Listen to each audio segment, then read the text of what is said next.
Hello, माझं नाव पलक दीपकराव लांजेवार आहे आणि मी Shri Vasantrao Naik government medical college इथून MBBS करत आहे. माझा जो नीटचा स्कोर होता तो 593 होता आणि पर्टिक्युलरली त्यामध्ये फिजिक्सचा जो स्कोर होता तो 138 होता.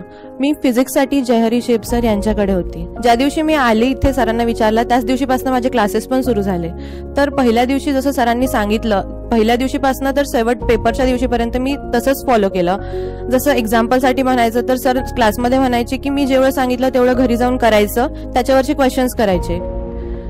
आणि पर्टिक्युलरली नीटच्या प्रिपरेशनसाठी जेवढं टीचर आणि स्टुडंट आणि आपला जो अभ्यास महत्त्वाचा असते त्याचबरोबर जे टेस्ट सिरीज असते त्याचं पण खूप इम्पॉर्टंट रोल असते. त्यामुळे सर जे पेपर्स घ्यायचे रेग्युलरली एका चॅप्टरवर कमीत कमी 4 ते 5 टेस्ट झाल्या. त्यामुळे बरेचसे वेगवेगळ्या टाईपचे क्वेश्चन्सला फेस करणं आणि कुठला एकाच चॅप्टरवर किंवा एकाच टॉपिकवर किती डिफरंट वेजनी क्वेश्चन्स येऊ शकतात ते सुद्धा समजलं. त्यामुळे ॲट द एंड जेव्हा मी फिजिक्सचा पेपर बघितला तर मला असं वाटलं की याच्यातलं सर्वच काही आपलं झालेलं आहे.